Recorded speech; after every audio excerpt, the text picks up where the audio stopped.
Welcome to the NOWT.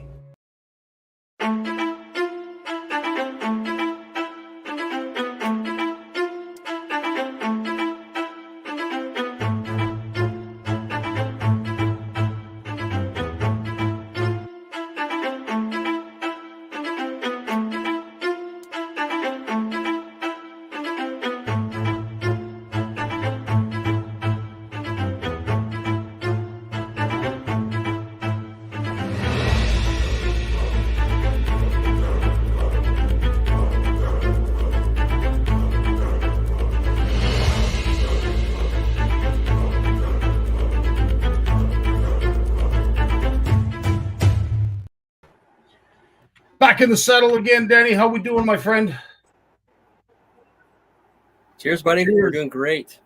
Right on. Last time we saw you, I think I saw a post from ICAST. Give us a little feedback, Correct. rendition, overview, update on what you saw in ICAST. It was just Florida ICAST. It's just an amazing trip. Me and Nick just had a blast down there. Special thanks to our buddy Kevin Koprash down there at Six Shooter Charters for giving us 3 absolutely amazing days on the Gulf of Mexico. The fishing's amazing. You got to look them up if you're ever in Marco Island. As for the event itself, it was as expected. Everybody's showing some beautiful stuff.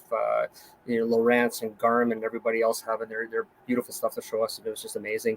The biggest thing that caught my attention actually was Lowrance bringing in the Eagle Eye 9, which is basically an introductory model forward-facing sonar unit, which is basically half the price complete unit. So that was very exciting to see that's going to come out this fall. I think that'll help change a lot of things, as we'll talk later with that. 100%. This is going to be, I think, an exciting show. We're going to try and do our best to keep it within the hour, but we want to make sure that we reach out and get everybody's due that's warranted. And, of course, this past weekend was the Longlac event. And to all those that drove up there, participated in, and did very well in the Longlac Walleye Masters. Congratulations. Of course, again, we can't do anything with any of these tournaments without the sponsors' involvement and the buy-in. And, of course, Longlac, I'll tell you, they had a long list of sponsors. Dan, one thing I will say about all these events is the amount of events that go on within the event. And, of course, you look through this list of everything that went on up in Longlac, and there wasn't an off night, if you will. No, and especially like in Longlac, the community itself, the township is heavily involved with that, so they help organize that. Alain Willette, he's also a counselor on board with the town, and he does a great job organizing the whole event. So it's very happy to see what he's done. There's a lot. Actually, it's probably one of the biggest audiences you generally see. That being said, I have not been to Geraldton. I hear it's pretty phenomenal as well. So it's nice to see everybody coming in into the hot seat, and there's a lot of people cheering them on and they even put up with the rain. It was the only time we got rain, happened to be during the live broadcast with the final 10, but people worked their way through it. Well, it's actually interesting you say that, because there was a file that I wanted to share that it basically depicted the kind of weekend that these anglers had to endure. And, we saw Kevin, he was taking photographs from his boat. And, of course, I'm not sure who this angler is, but needless to say, this didn't look like an event that was a peaceful day of fishing. This tested your abilities. It certainly tested your balance and your fortitude. But again, you northern anglers, this is something that you have to deal with on a regular basis. And it was costly. A lot of boats actually, they had weird incidents happen, things breaking on that. Like, we don't pre-fish in that, so it's not something we fish in. And it was steady 3 to 4 footers all day long. Longlac is pretty much faces north and south on the compass line, and we had a solid southwest wind at 40. I think it was averaging 25 to 30 kilometers an hour, gusts up to 40, and it did that starting Friday afternoon and didn't stop until like Sunday afternoon. So even in the morning, it was super rough. You weren't running very wide open. Hours out of the norm. You're protecting your fish in a live well. You're not trying to beat up your gear, and just trying to fish in that. Like, if you're on anchor lock, there was numerous times I looked down on my trolling motor and I'm on 9 just to hold myself in position. And at one point I had the kicker on to help me advance and move around. Incredible. Well, there were some decent fish caught, and as I said, I love seeing these big walleye. But you know what I really love is seeing some of these young anglers involved as well. And judging by the smiles, I think it pretty much says it all. The kind of weekend that was had, even if the weather didn't necessarily cooperate, it looks like the fish certainly did. Again, these are anglers that you know better than I, Dan. But again, Alex, I know he always catches decent fish, and there's Steve and Kevin. Again, they're always in the hunt, and they're always able to find those big fish. And again, look at the smile of this young lad. Like, I mean, that's the price of admission right there to me. Like, that's what this all is all about. Luca has shared the campsite with us, so we got to hear all of his stories, and he did fantastic. It was very impressive. He's such a young lad, and for a lot of people we know, we pre-fish Thursday afternoon.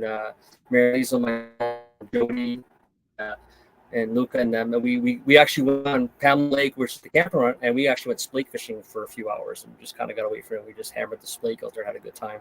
So that could be a direct result of why my results were as bad as they were. I spent too much time fishing splake and pre-fishing walleye. Again, apologize for Dan's feed. He's got a weather system that's going through, so it was a little shoddy. Hence the reason we started a little bit later. We were trying to improve his feed, but with all those big fish caught, this was the day one ranking. And again, if there's anything that I will say, being a part of the NOWT this year, getting to know these anglers, this was amazing. I'm not 100% sure what Longlac typically produces, but a 22-pound bag after the first day is absolutely remarkable. Absolutely, it doesn't matter.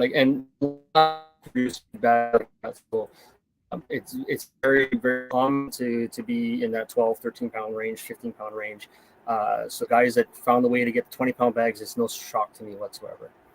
Again, some notables that you typically see at the top. Some new guys like Jody Villanova. I love seeing him in the top 10. That's awesome. And of course, some young anglers as well that are new to the circuit, and this may be their first year. Of course, your president was up there in fifth with his partner Corey. Robbie was up there as well with Jason Doyen. Always a pleasure to see that. And of course, that was your field, your top 10 field after day one. Some incredible sticks there. Danny, tell us a little bit more about those anglers. Well, just in that group alone, Alex Peliquin and Guillaume Bouvard, they've won it the last 2 years in a row. And they also have the Capetti. And I believe they're so they're, and his son Nolan was actually the angler. So there's a lot of combination in there. Okay, it looks like we lost Dan. As I said, his feed, unfortunately, is not great tonight. We tried to work on it on several occasions. We're going to wait for Danny to come back in. Of course, just an impressive field. These anglers are top shelf, top notch, and my hat goes off to them because not only were they battling the fish, but they were battling the elements. And again, after day one, to have a 22-pound bag, top shelf. After day two, this was the result. And I think this is a remarkable total for what was and what is the conclusion of the Longlac tournament. Danny, we got you back. Yes, sir. Again, the totals here for the final day, the second day, the combined totals of 36 pounds. Again, I mean, I talk to you guys when we're doing these events, and I always ask you, what's it going to take to win this? What's it going to take to win this? Did you think it was going to take 36 pounds to win this event? Yes. Yeah, absolutely. This 100%. was definitely going to be that low to mid 30s kind of a tournament, and this is one of the situations we're pre-fishing. We're getting 13 pounds a day, and we knew right away that that's not a winning weight. We weren't able to increase that by any means and get anything better. But hats off to the guys who did. Like they were fishing the same conditions we were. In fact, I was fishing beside Steve and Kevin. We were probably 100 yards apart, and I watched him go 3 in a row that were north of 25 inches that locked them. So they were figuring it out faster than we were. That's for sure. Remarkable.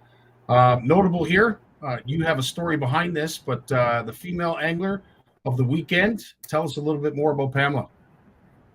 Yeah, if I'm not mistaken, Pamela is the mother of one of the winners. Actually, I'm not sure which one it is. If it's I think it's Jacob and Darius, if I'm not mistaken.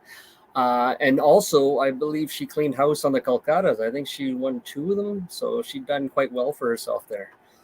Incredible. Well, you know what? We love seeing the female anglers succeeding. Mara's usually up there as well, and I know she's going for Female Angler of the Year, but looks like she's got a little bit of competition. Again, these were the champions of the weekend. Big shout out to Darius and, of course, Jess. Phenomenal to be able to pull in a 36-pound bag. But tell us a little bit about these two anglers. They're fairly new to the circuit, are they not, Danny? I've never seen them before, and I believe this is their first year doing it. They've fished in Duberville, and I think they were at a top 10 finish in Duberville. They're also locals. They live literally just down the road from the launch, so they did well. It was really nice to see the locals. They had a really good family presence there and friends and out there, so they had a good cheering squad. So it was really, really exciting to see them win, and without a doubt, those are the best trophies in the NOWT. I hate to say that, but I mean, they're fantastic. Everybody wants the belt. Yeah, the belts they're a thing, and it's no different than when you go on the MLF and you go into the Elite Series, Bassmaster Elite Series. Everybody wants that belt. So whoever came up with this concept, brilliant combat idea. Now, based on those big fish that we showed earlier, Danny, is it? I'm almost reluctant to ask. Is this still the big fish overall? I really don't think Robbie's fish is going to get beat. That's a tough one to beat. There's still potential in cap for that to happen and in the Sioux, but anything north of 10 pounds is really difficult to beat any time of the year or in any location. I agree 100%. So congratulations so far to Rob. Hopefully you're able to hang on to that. And of course, you just mentioned some upcoming events that we have. We've got up next the Kapuskasing River Walleye Tournament. That's August 9th and 10th. Any spots still available there, Dan? Do you know? Yeah, available in all of them. Cap is doing pretty good last I heard. I think it's in the mid upper 70s. I don't remember what their maximum is on that. I got a feeling they're around that 90, 100, but I could be mistaken. Hearst is currently, I believe, around 40, and they've got room. I think they're around 80 boats if they're allowed in, so there's a lot of room left there. And currently, I think we're sitting around 25 boats right now for Sault Ste. Marie, which is a brand new tournament. We understand all that. And our registration is still open for that and hoping to get us up to at least 40 boats. That's kind of what our prizes are closely related to. And we're exciting to have that one there. I'm looking forward to fishing that one. It really is, even though I live 2 hours away, it is unfished water for me. So it's going to be exciting to break that all. Well, I will say it's exciting to have you here. We do miss our buddy Nick, but there's a reason we've come here, and tonight is going to be the focus of trying to build the NOWT, trying to make this a circuit that it can be and has been. But obviously, there are some variables that are perhaps holding us back, anchoring us to the point where we're not able to move forward. Cost. Everything's going up as we know. But before we dive into that, let's take a moment and thank the sponsors. The NOWT would like to thank Mercury Outboards, set the water on fire. Prince Craft Boats, enjoying the spirit of boating for over 70 years. J&B Superstore, your adventure awaits. Rackspin, making the outdoors more fun. Eastview Chevrolet to get you there, and Garmin to get you home. And of course, thanks to all these generous sponsors.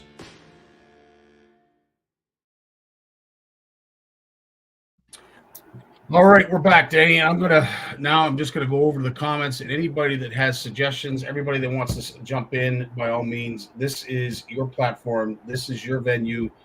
Consider yourself served by it with the mic, and you guys can certainly add, suggest, advise, whatever you want to do. As I said, we want to help build the NOWT to the strong tournament trail that it is.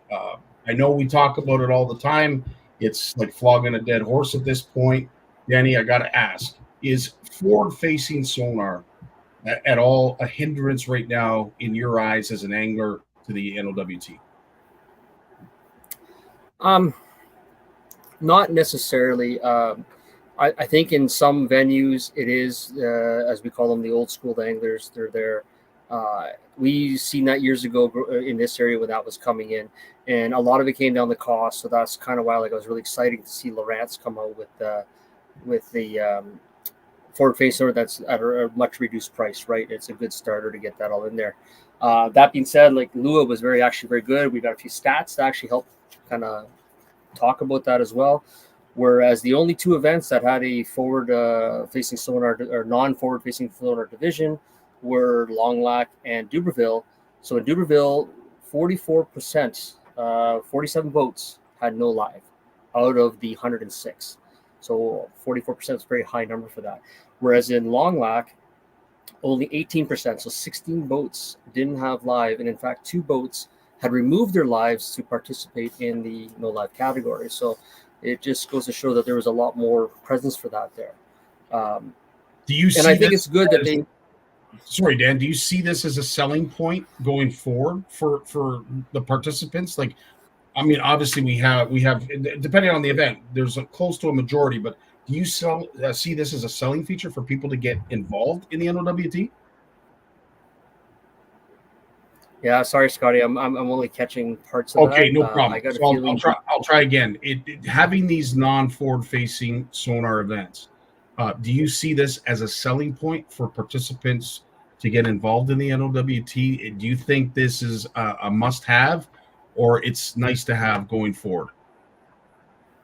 I've kind of got mixed feelings on it because, like I said, it's good to have it. There shows that there's we want to include everybody. Absolutely, these are still considered grassroots events, but at the same point, you do want to continue to excel. As myself, we started in these kind of events, and this helped us build, and we were chasing all these other anglers.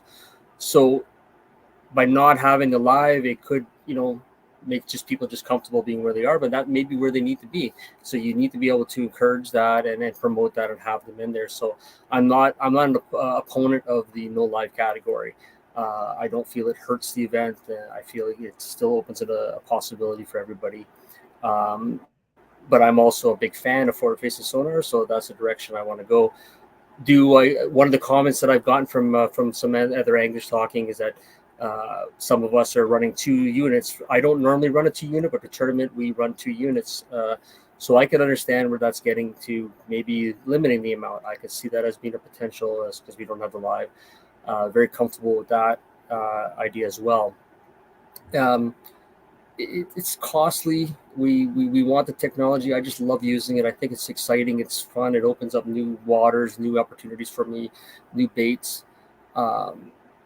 It can be difficult, but the young generation is much better with it and having more fun with it. It's almost for them.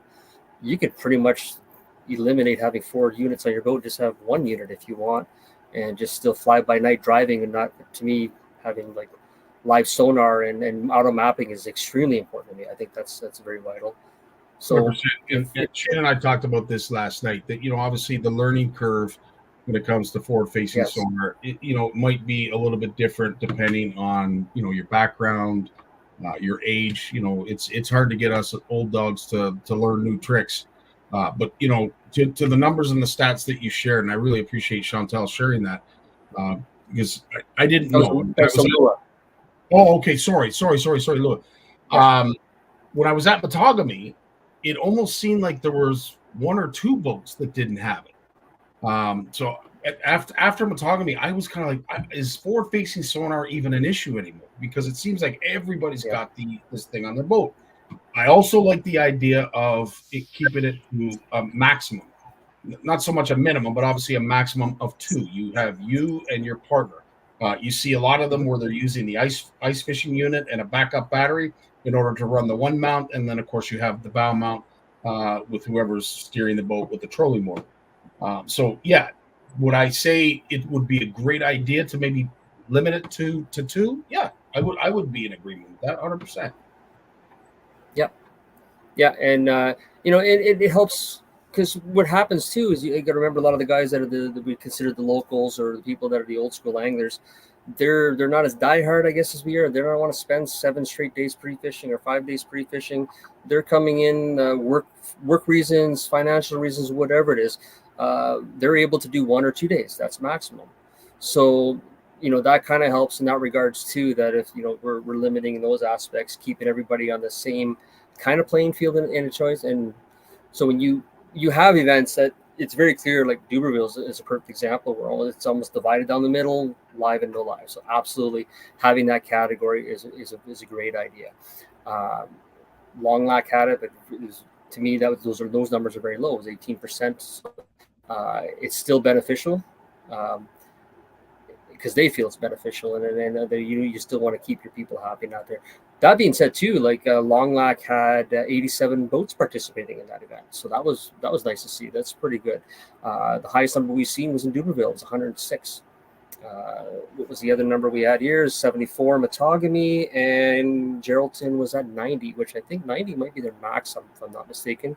Could be 100, but so those are good numbers to see. 100%. And it was interesting. I saw, I think it was a reel or some kind of video that Aaron Weeb had shared about forward-facing sonar killing fish. And obviously with the warmer water that we're now experiencing, and we're able to target fish that we normally wouldn't see had it not been for live scope.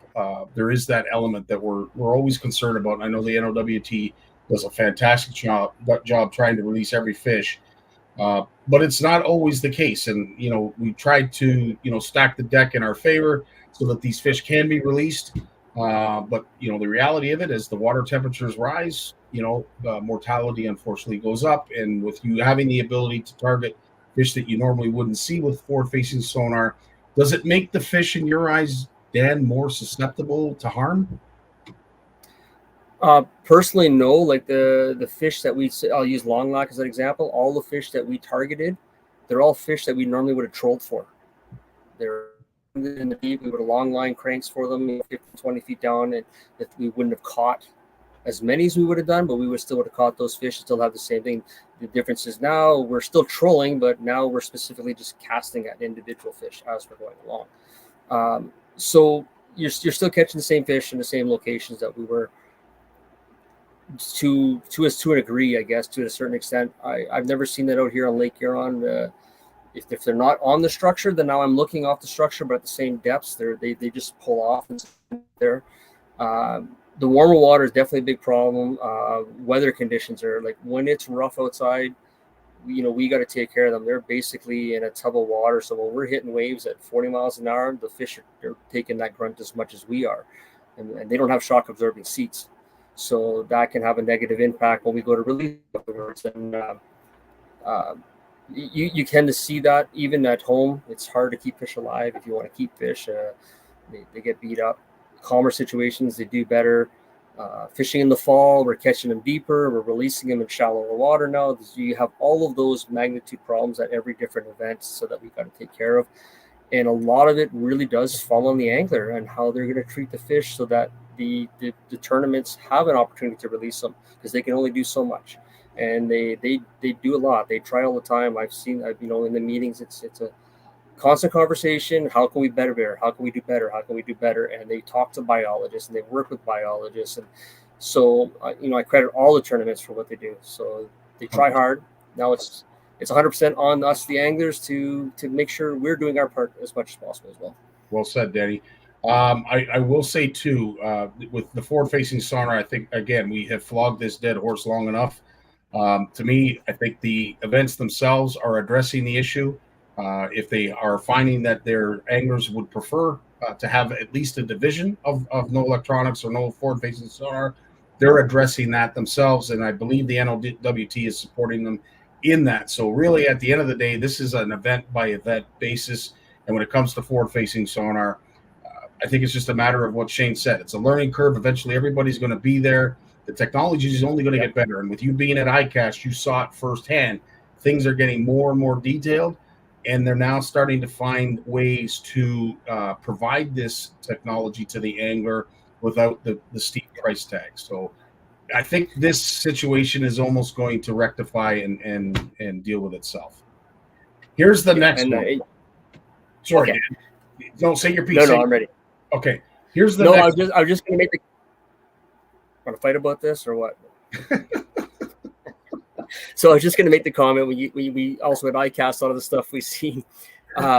It's amazing the technology they have for kayaks that people are spending for their kayaks, all this technology, forward-facing sonar, trolling motors, and everything else. And the market is evolving around that aspect as well. So this technology is not going to go away whatsoever. It's only going to improve and get better. But they're also recognizing that, hey, things are getting more expensive, so we got to try and bring that down and introduce different equipment for that. 100%. All right, your turn. Okay. So next one that I heard a lot of and concerns of, I should say, is the amount of pre-fishing. With things the way they are, perhaps people are having to work a little bit more in order to make things ends meet. Maybe they had more time back in the day to spend a little bit more time on the water to get to know where the fish were and what have you. But I know you hear it from a participant standpoint. I certainly heard it from a spectator that folks do have concern with the amount of available pre-fishing. Do you think, as a participant, we need to cap that? Yes, I'm going to say yes on that regard. I mean, I would. If I can, I'll put 5 days of pre-fishing in to learn the system as well as I do. I know not everybody can do that. And a comment I'd actually had heard over the weekend when we were talking about forward-facing sonar was someone, when he made the comment, he says, I remember when this was going to come out, it was going to say, well, this will stop pre-fishing for us. We won't have to pre-fish anymore. So I thought that was a very interesting comment. And you can see it on every tournament that we fished in. We can see that the fish are reacting to boat pressure, because lakes, like a lot of lakes we fish, Duberville and Matagami, they're not used to seeing 60, 70, 80 boats over 4 or 5 days, and they respond to that noise. They move away from that pressure. They're still feeding, they're still active, but all of a sudden they're not on the local spots that everybody knows. They're community spots. They moved away. And you hear the stories all the time, guys. Oh, my pre-fishing was so good. I got 20 pounds of pre-fishing. I got a 30 in pre-fishing. But can't do it during the tournament. Bass tournaments are a great example of that. Most of them have eliminated pre-fishing 2 to 3, even 5 days before an event. You're not allowed to pre-fish. So there's some cause argument with that. I would support something like that. If it came down to maximum of 3 days pre-fishing, I'd be fine with that. The only negative to that is that a lot of people come in, they spend money in the communities, and when they're there, so you do lose a little bit of that. And that's true. That's an aspect that we haven't really discussed or looked at. That when you do limit pre-fishing, you're limiting that influx of money into the communities that really depend on these events and the participants that show up. So, no, that's good. Again, I think for the sake of forward-facing sonar, and I have to, I do agree with Shane when it comes to the health of the fish and protecting the resource. Limiting the amount of pre-fishing is a good thing, but there is that aspect, and it's a double-edged sword. The communities themselves might not necessarily be so warm to it, because you're not going to be buying as much gas, food, and everything else. With that said, and the cost of things going up, and of course people's work-life balance maybe being harder to navigate because of course things are just becoming so difficult to pay for. Do you like the Friday Saturday event, or are you old school with the Saturday Sunday? Which do you prefer, Dan? I'm a 100% Friday Saturday guy. I absolutely love it. Especially with work life, it's easier to book a Monday to Friday week off as opposed to book let's say a Tuesday to Friday off and then the following Monday for a travel day. my personal opinions. Now, I understand that I've worked different outside of fishing that required volunteers, and it is very difficult to get volunteers during a work week. Sometimes they're not always available, so you always have those limitations. And I think that's what's really going to determine whether you can perform Friday, Saturday event, because you also got to have your rules meeting, which is Thursday, which does include some volunteers and stuff like that. So, but yeah, that's if I had a vote, that's where I'd vote, is Friday, Saturday, and I'm pretty vocal about that. But if I want to fish the event, it doesn't matter what day it is, I'm going to fish the event. Is there? I don't know if there's any participants, anglers, or anyone for that matter, that would even suggest a one-day event. Would that ever, would we ever see that reveal itself, or no? Sorry, did you say like a Monday event or No, a one-day event. Oh, a one day event. I don't know. I have fished them, and they can be beneficial. But I mean, that's the biggest key for that. If you can, it's trying to have 2 good solid days to perform. A lot of people have a good one day, but they have a second day, and the guys that tend to win the events tend to move up that side of things, right? Right on. Yeah. So I don't know too many bass tournaments and the participants that involve themselves in those. Like for instance, CSFL. I don't think they would ever go to a one-day event. However, the Canada-U.S. Walleye tournament is a one-day event, and some anglers would love to see that become a 2-day event. But again, Andy has made that choice for the sake of the fish, and I certainly appreciate that. And it may not be. It may not be liked by all anglers, but I know it's respected for the simple fact that it's that decision is based on the fish. And I know Ed had said something about bringing an event closer to the south. It has been talked about, Ed. I know Shane and I have talked about Lake Erie. Bay Quinte is one of those trophy fisheries that I think it's pounded enough. And it's not to say that it's out of the realm of possibility, but again, as we all know, it is the Northern Ontario Walleye Trail. But I think it's in a state right now, like every other tournament, we got to learn how to adapt, or there is that chance we might die. So there I don't think there's anything that's not on the table, Ed. So thanks for that. I appreciate that. Now, this is an easy one, and I don't think it really matters, but I did put it down on the list. Live bait. Do you ever see a trend towards getting away from the live bait, or is this a must-have for the local anglers, maybe the more novice anglers? Because I know when it comes to you elite, you like using your artificials, but would you endorse one or the other, or does it not matter to you? It doesn't matter to me. I am a one that prefers using live bait. It's a nightmare to take care of. There's a lot more effort to haul around and stuff like that. I do enjoy fishing with live bait. That being said, there's certain times where I love using artificials. I love pulling crankbaits and stuff like that. I'm learning a lot more about working suspended baits and stuff like that, which is becoming a lot of fun. I don't necessarily see the tournaments themselves going in that direction, because it's hard enough to get local participation to get involved, and all of a sudden you basically handicap them what they already know. It makes it more difficult, especially if you're not using live. You can really push away people, I feel. That being said, with the ministry, with the MNRF, potentially that may be coming, right? There may be just areas there they may just boycott live bait in certain areas. Obviously, that's happening in Quebec. It's always been like that. So it's pretty interesting to see that. We buy all the baits, we see all the baits, we understand how they work. Obviously, working with being with NXS, I get to see some of the inside talks and designing and what they want to do and all that kind of stuff. So it's very interesting what they take place with that. Scents are getting a lot better. Especially like when you got Livingston baits, for example, where one of the things that I've always kind of paid attention to, I find live bait excels, is that live bait produces that sound, that electrical magnetic field, that fish sense. They have the lateral line. That's what they're picking up. They know that's live bait dying nearby or suffering, and they're going to come in and take that opportunity to seize that. Then you got like Livingston, who says, yeah, we understand that as well. So we're going to put that EBS technology in our baits, and it does produce better fishing as well. It draws them in. There's no doubt about that. So will there be potential with tournaments actually making that decision? I don't necessarily know. I don't think so. Not in the near future anyways, but it may be forced upon them. If you look at the sponsor list, like, is there anybody there that would be affected by a change in live bait versus artificial?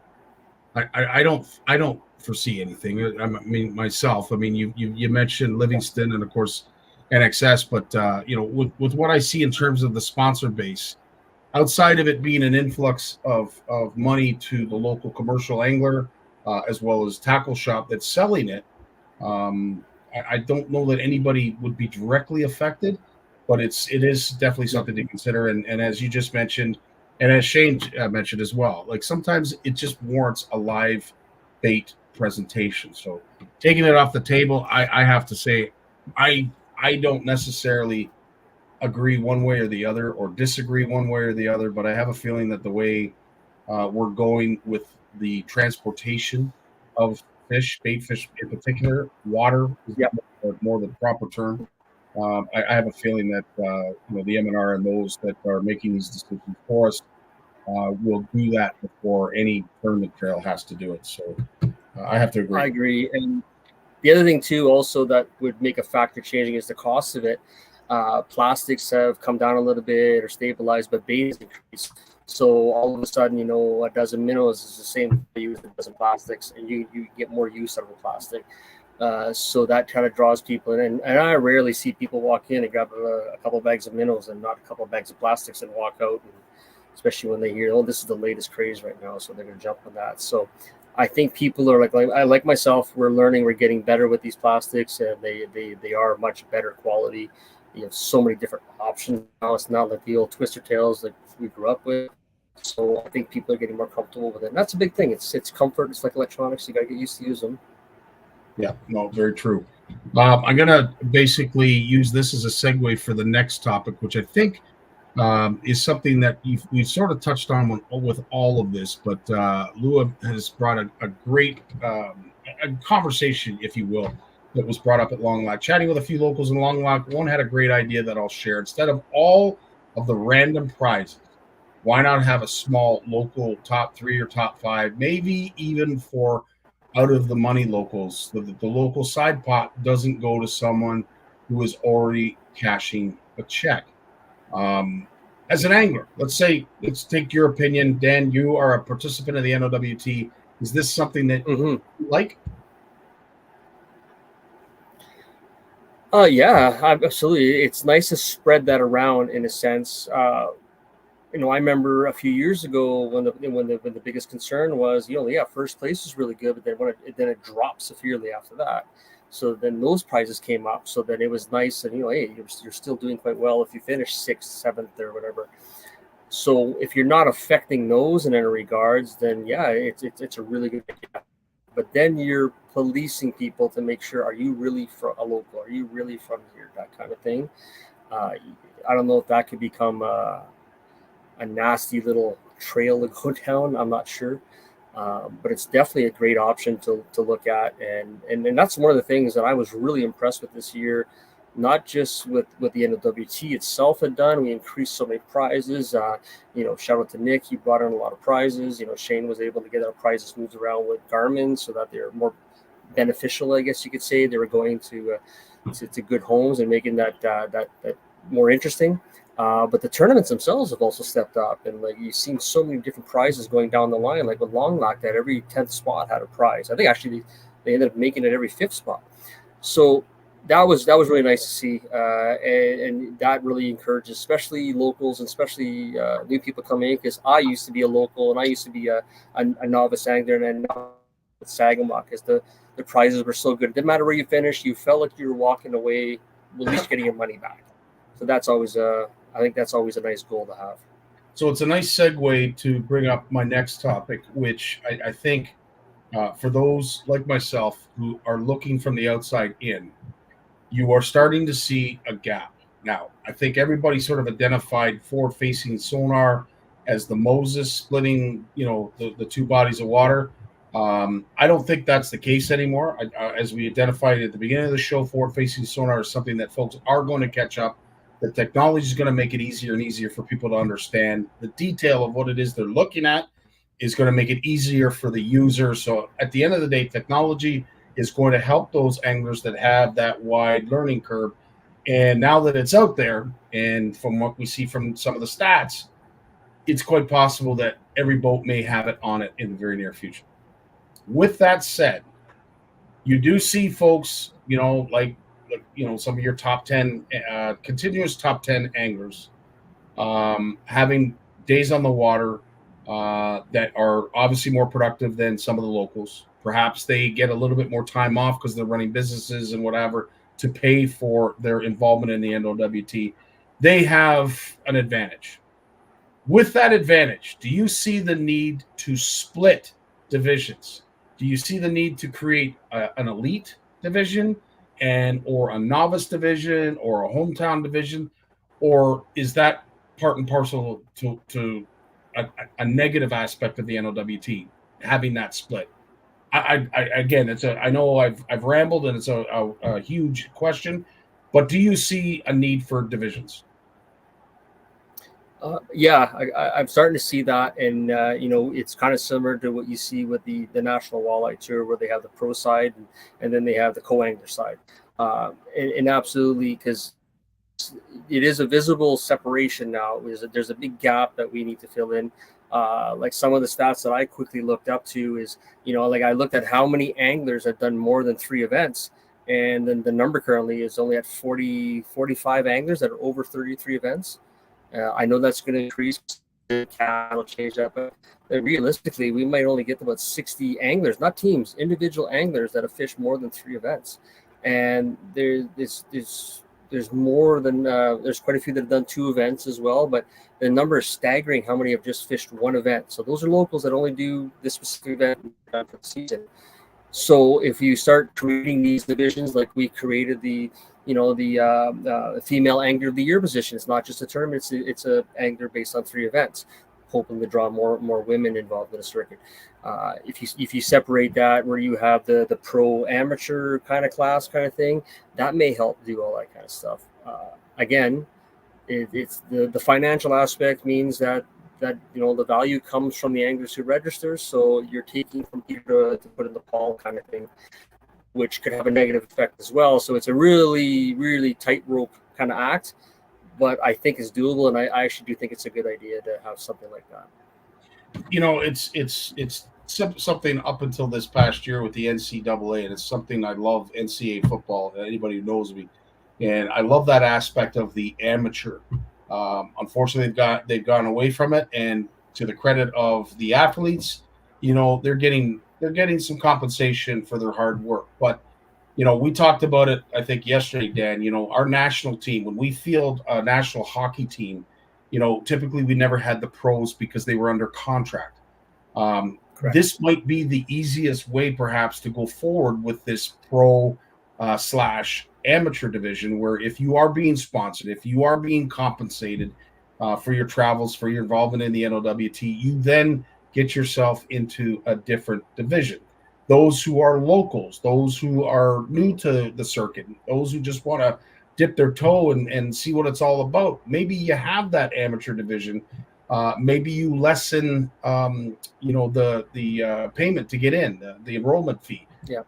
There's all kinds of these kind of options in order to do exactly what we're trying to do here, which is grow the NOWT. We want to be inclusive.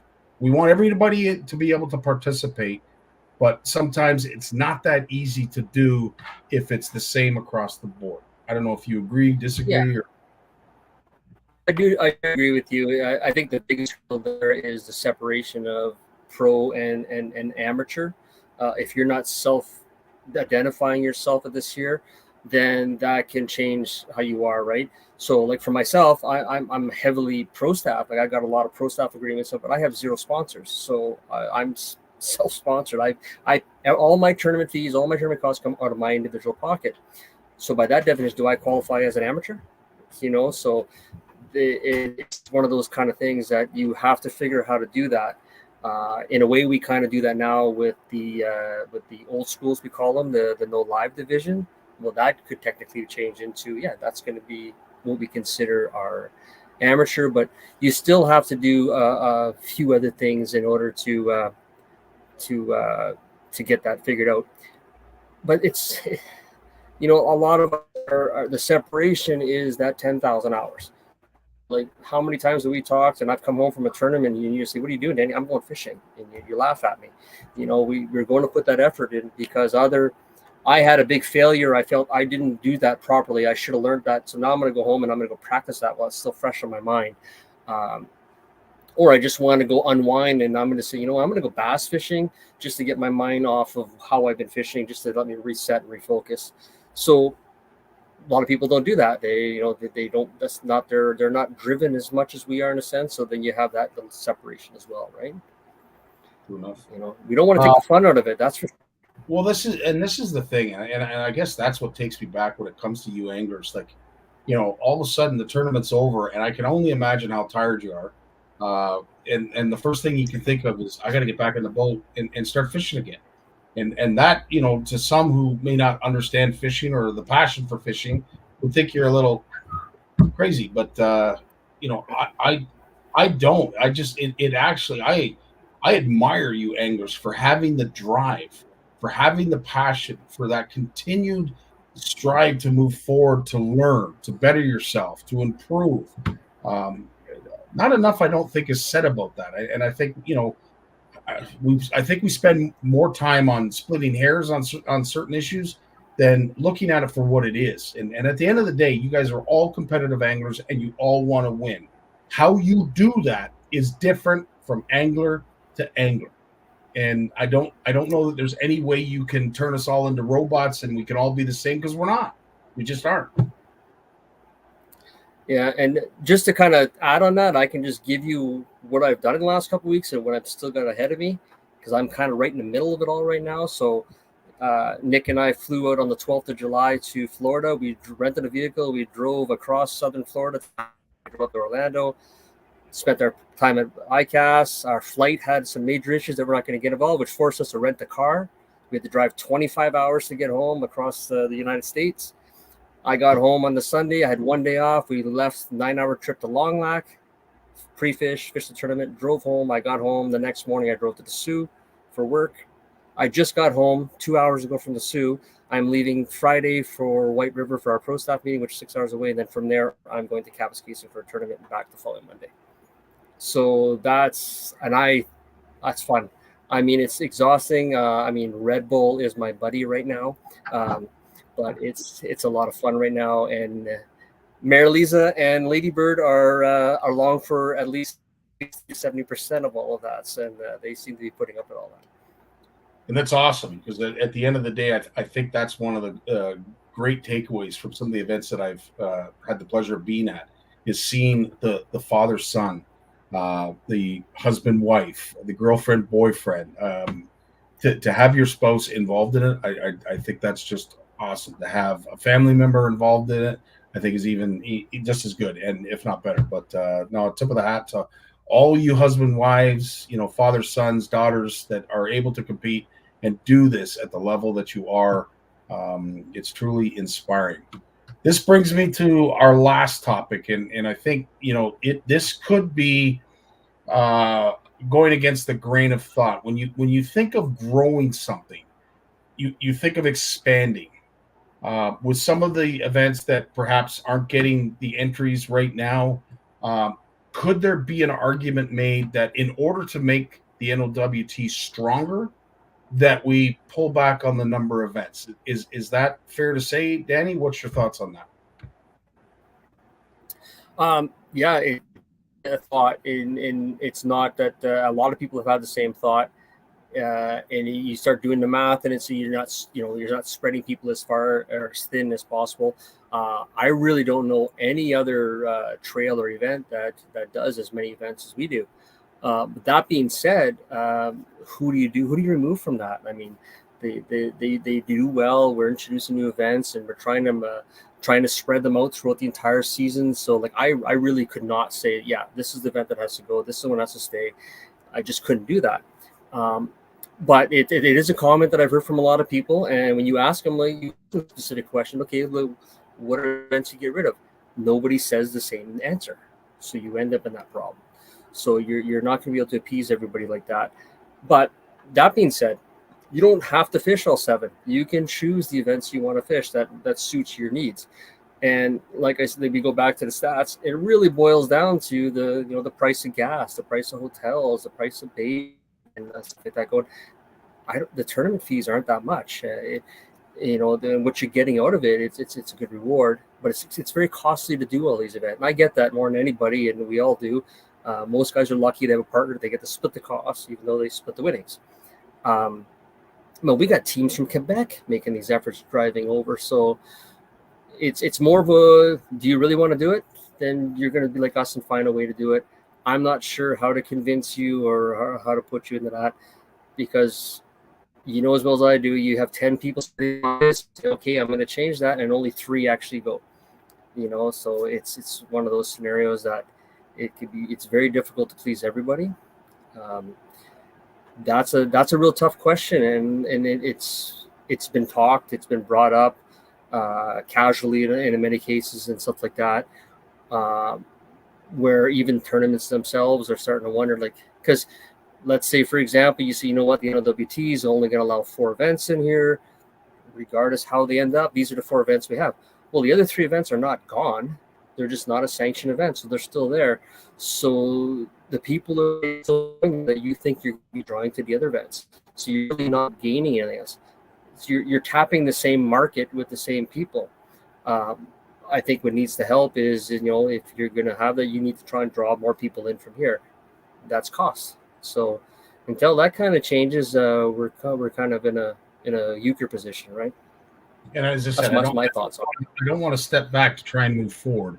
That's right. by pulling back events, like you mentioned, where would you possibly start? One thing that again, I've always been intrigued at is the size of your board of directors. And this doesn't take away from any, but of course, all these events have their own committee members. Every tournament or any stop on the tournament trail has a committee that helps put that event together. Sometimes, people would suggest that too many voices can be problematic because, of course, sometimes you're dealing with egos, sometimes you're dealing with strong opinions, people that may not listen or be open to change and different ideas. But, do you see the number of people on the board or the number of people involved as a hindrance, Dan, or is that just something that makes it work better? It can go either way. Like, I've sat on many boards before, and sometimes less is more, and sometimes you need more people involved. But it's always the same. The more people you get, the slower things happen. That's inevitable, because we all have opinions. We all need to be heard, and it's no different. It doesn't matter who's speaking. You're firm in your belief. I said my piece. This is what I think should happen. And then the next person says, yeah, I agree. Maybe we do this. And you go, oh, yeah. And then you're backtracking back and forth. And so when you have as many members that are participating in that, it ends up prolonging and delaying things. But at the same point, it can highlight missed points. So it's really tricky. It becomes a balancing act. In my experience, working on smaller boards, things just tend to happen a lot faster. But with the number of events we have, you basically need that tournament angler representation. So you end up with this number. So I think that's a very, very good format for doing that. I really do. That being said, you got to try and understand what's going to happen in the off season. So this is my first time going in off season after the tournament. And this is an opportunity for a lot of stuff to get changed and rectified, or just all eliminated, or God knows what we're going to come up with and have to deal with. So that's where these conversations come up. And then when people I get messages from people saying, well, I think this here, I used to do this, and this is what I like. You actually absorb all that information, you take it all in, and I'll have conversations with with Nick and Cristal or Shane or Corey or anything like that. I would say like, oh, somebody told me this here, and they go, oh yeah, I've heard that from here, but I've heard people say this, and so you kind of have, you can't please everybody, and it becomes a lot of voices in your head, and you got to try and rattle out that noise. So unfortunately, you just got to try and talk to the tournaments and say like, what's best for you. What do you think is best for you, and kind of thing? Because at the end of the day, we're here to help the tournaments, and we want to make sure that we have some kind of an organization, right? Yep. No, true enough. We're almost at the hour, and of course, if we do have any participants, I know Shane and Lua have jumped in and offered a lot of advice and great comments. If there's any anglers that are here with us, there's anything that they would like to add at this point, by all means, we'll open the floor for the last 5 or 6 minutes, just in case there's something that we missed, we didn't touch on, didn't discuss. But Danny, as I said, over and above everything that we've spoken about, is there anything else we haven't touched on? Is there anything else that we need to discuss when it comes to building a foundation that will continue to make this wonderful NOWT grow? Well, I'm new to this end of it, so watching how all of the tournaments are interacting and stuff like that, and it's nice to have good conversations with them when we go to the events now, so I can sit and I can say, hey Al, how's it going? Get to have a talk with him, and you're in Matagami talking with Cristal and Jessica, with Chantal up in Duberville, stuff like that. So I think that is the main thing. Like without the tournaments, without these anglers, we don't have it.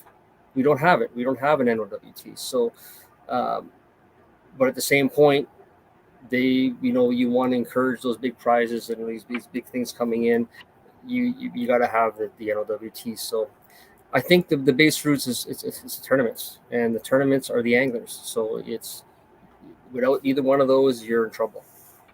I will say, again, I know Cristal was watching, but I call them the ladies under the tent.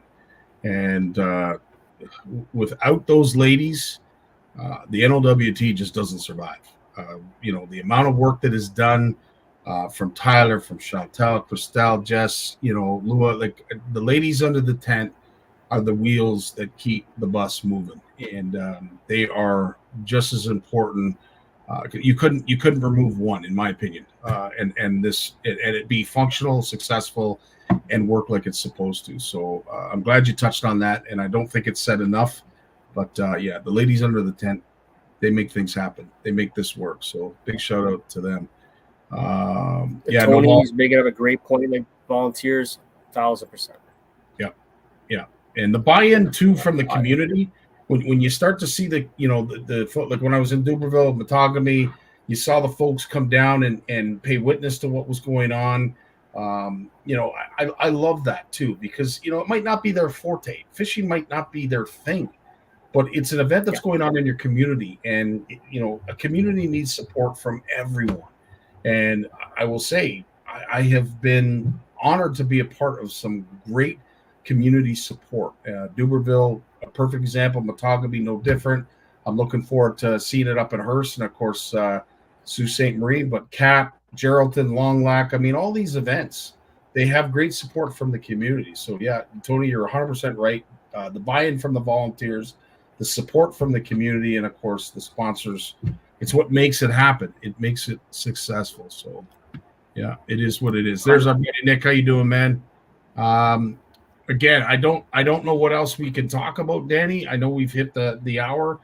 Folks, I will encourage you to put comments in the comments section even after we wrap up, because if there is anything that we did miss and you would like to see discussed, I know Shane will be on this thread.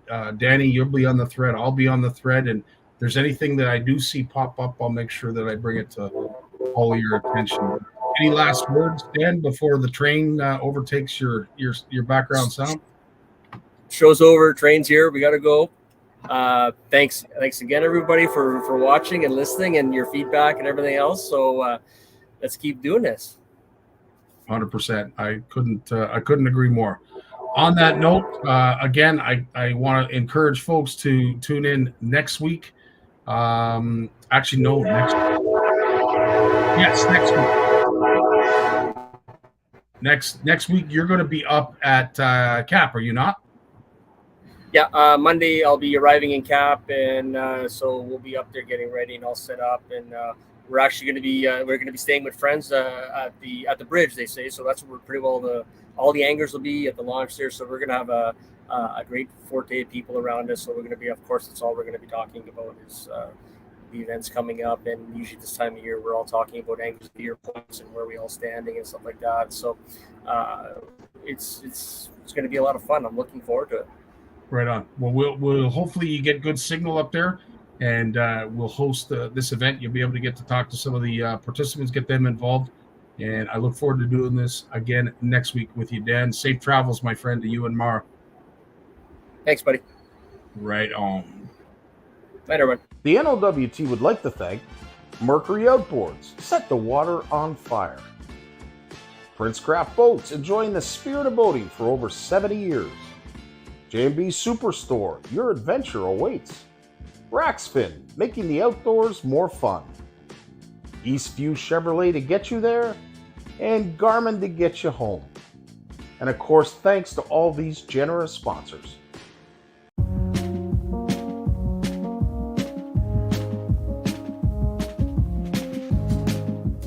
This has been an NOW